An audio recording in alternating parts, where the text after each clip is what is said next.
Okay, so I guess this is going to just be an ongoing thing to talk about, the internet being stupid, separately from the bigger phenomenon of almost everyone being stupid almost all of the time. Think of how stupid the average person is, and then realize half of them are stupider than that.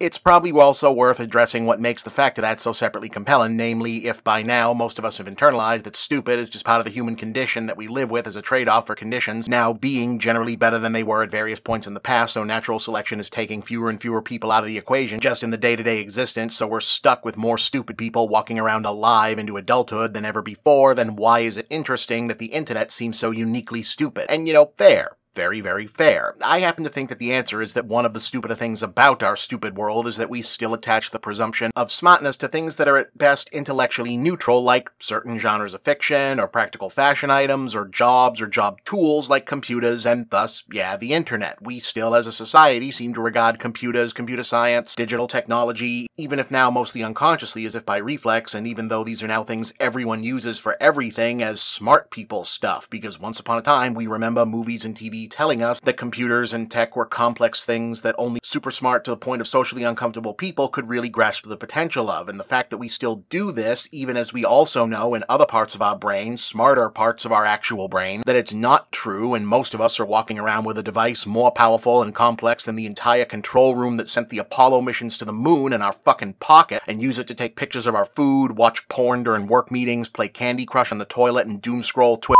master something instead of going to bed, very negatively skews our perception of what the business and culture of the internet and the tech world is by making us forget that it's exactly as stupid, if not more stupid, as every other business and every other person and everything else, and therefore it's not only funny and educational, but in my mind, extremely important public service to remind ourselves, yeah, the internet is stupid, its opinions don't matter, its influence is both overstated, overrated, and yet also still too much to be healthy, and that however seriously you take it, you should probably take it even less seriously than that. Wow, that was a run-on fucking sentence. Hope that makes sense in the edit. Probably not, but we're gonna keep going. Case in point, maybe the most perfect encapsulation of this perception skewing and the reason it should be unskewed in the first place ever is the fact that the opinion-making of the internet is the main vector by which a humiliating number of otherwise sensible people who really ought to have known better managed to be convinced that Elon Musk was some kind of genius. And look, whatever else you think of Elon Musk, of his perceived politics, his business practices, his priorities, behavior, the fact that his cars keep exploding,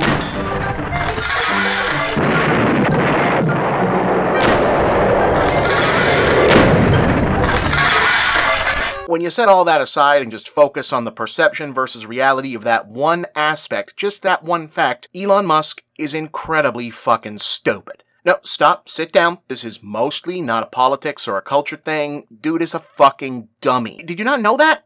Like, is this 2010 and you only just heard his name from a TED Talk, or you just saw a Tesla for the first time and nothing else has happened yet, or you just watched the actual worst episode of The Simpsons and so you still think he's a smarty smart guy? Cause, no, he is not. I mean, regardless of whatever else you might think about him as a man, or what he may or may not theoretically believe or have done, which, you know, to paraphrase the song, some of those who work forces are the ones who gift horses. My man here is just dumb. Straight up, regular old, capital D, dumb. Do people not even really know the whole story here? Because you can just look this stuff up on the internet.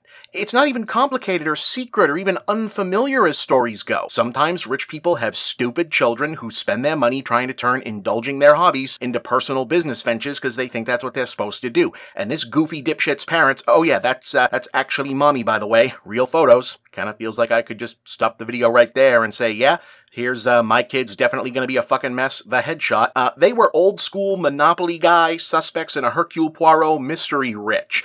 Daddy was part owner of a South African emerald mine. Mommy is a former model and dietitian from Canada. He grew up rich as hell, went to school in the US, ingratiated himself into the Silicon Valley set by throwing big ticket parties at school because he liked computer games, technology, science stuff, eventually starting Zip2. And the parts that didn't actually work of what would become PayPal failed upward through PayPal until Peter Thiel came back in and pushed him out so that company could still be a thing. Peter Thiel, actual villain and actual smart guy, unfortunately, because that dude is fucking evil. Seriously, look some of that shit up. He puts together SpaceX and Starlink, which he did, mostly actually put together with people. It's unclear exactly what he does there, but okay. Eventually, those worked out once they got NASA to do a contract with them, and most notably, in terms of how Elon presents himself, though, he bought enough shares of the already existing and operating Tesla company to get himself declared chairman, then got himself declared CEO and somehow co-founder, do the math on the timeline of that one, and now here we are today. So yeah, old story. Family money, assets are inheritable, but brains are not. If you watch Succession, which as we discussed in the last one of these, there's a good chance you don't. Succession. This show is so popular that almost 6,000 people in New York and Los Angeles have seen it. Surely you're joking. I'm joking, yes, but not by a ton. He's not the smart one that gets overlooked. He's not the one that doesn't give a fuck, but actually might be a shrewd survivor.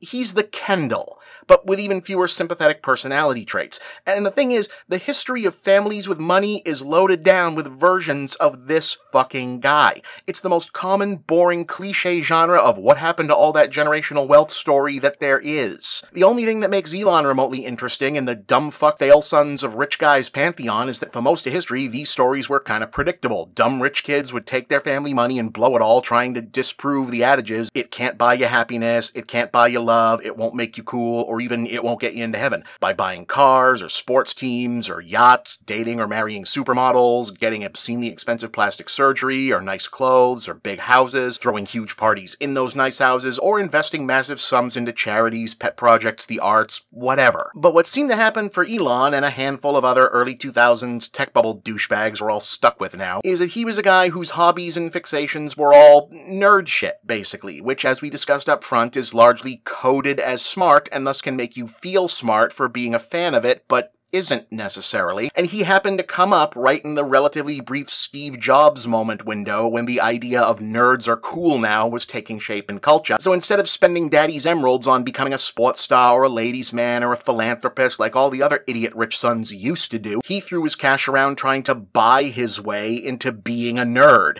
Except he's not smart. So he washed out of the digital money transfer game, but made them keep his name around as a founder. He bought enough of Tesla so he got to put his name all over someone else's work and fuck up the factory safety records by being a dumb weirdo who won't allow them to use yellow signs for caution. No, really, that's a thing. You can look it up. Pulls that same shtick with SpaceX and sucks up government subsidy money while acting like he's doing them a favor. And then after all that, he still wants to throw a tantrum and buy Twitter because he was apparently mad people were making fun of him there. And that's a deal that we're now watching go to pieces in real time in completely predictable ways.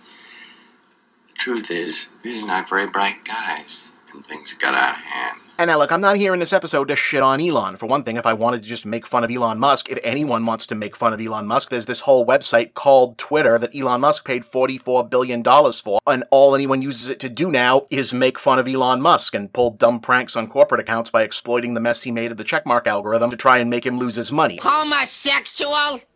Come on. One of you guys has got to be homosexual. Don't look at me. No.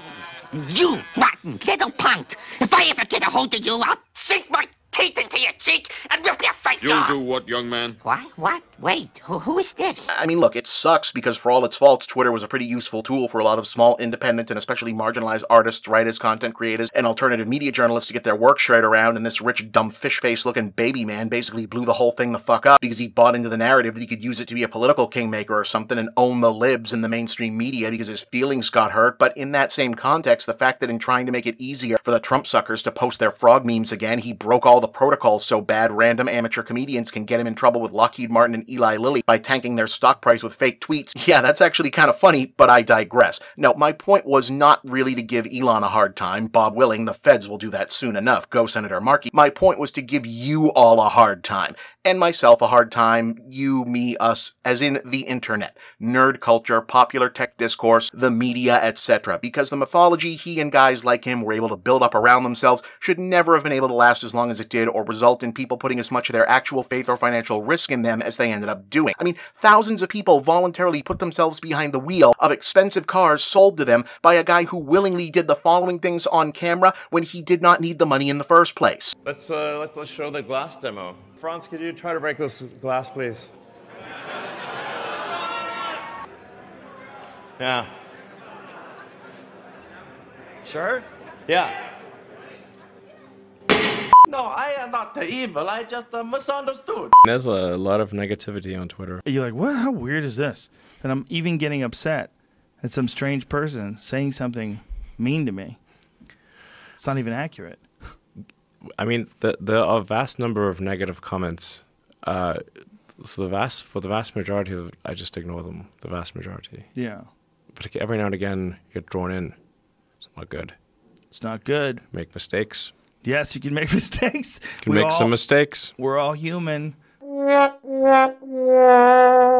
What the fuck? And it was always obvious that this person was stupid. Not that he was like dangerously stupid or suspiciously stupid or something else is going on here stupid. Just like I said, regular old, happened a million times before and will happen a million times again, story of rich people's dumb shit kids trying to buy their way into the spotlight as artists or innovators in fields they like but aren't actually talented at version of stupid. So many people and investors and fanboys and journalists and the producers of The Simpsons apparently full on bought into the hype this time because hey, he's talking about electric cars and digital currency and rocket ships, and those are smart nerdy things that smart nerds are into, so he must be a smart nerd, right? Oh, and before anyone brings it up, yes, I know he's on the spectrum. I don't think that really matters in this context, other than, okay, it's interesting and to whatever degree it presents that he apparently didn't let it get in the way of his being supposedly an actual decent programmer when he was doing just that and the other things he has put legitimate work into. I mean, yeah, okay, otherwise it's not a positive or negative as far as I'm concerned. It's a fact of existence, a trait. You know, however well-intentioned, positive stereotypes are still stereotypes, and no, being neurodivergent doesn't automatically make you a science genius or a math savant, any more than being blind automatically makes you fucking Daredevil. And by the same token, as much as I'll be the first person to tell you I don't care about the gatekeepy question of whether you're a real authentic nerd or geek,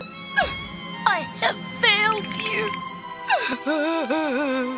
based on what or how you like things that are thought of as nerd stuff, what I do know for absolute certain is that being into nerdy or geeky things doesn't make you smart. Being way the hell into Star Trek or Star Wars or liking NASA even doesn't mean you actually know anything about space.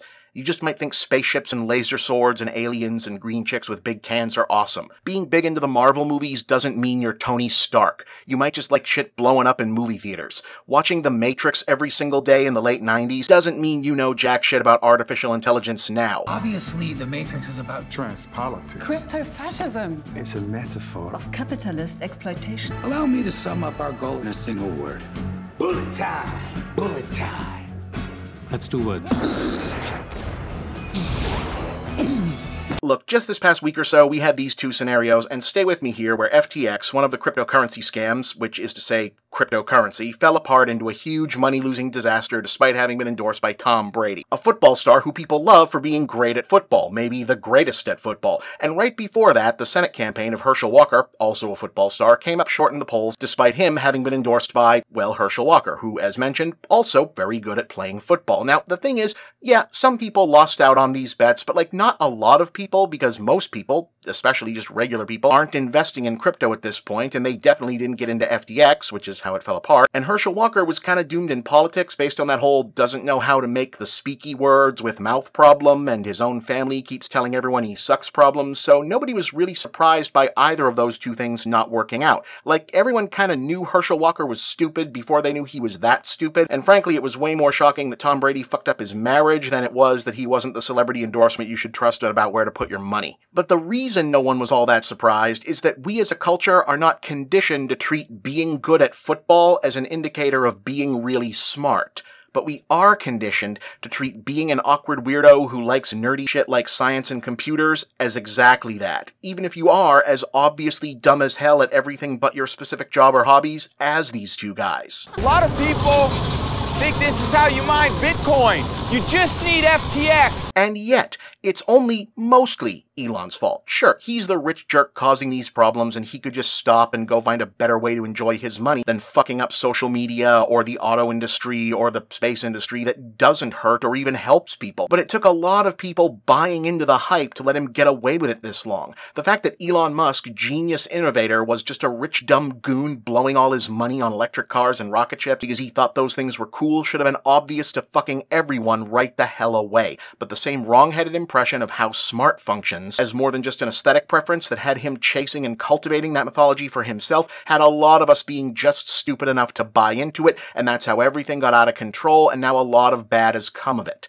Maybe next time we'll remember and say to ourselves, maybe this thing that seems like it might just be stupid is actually just stupid. I'm Bob, and that's the big picture.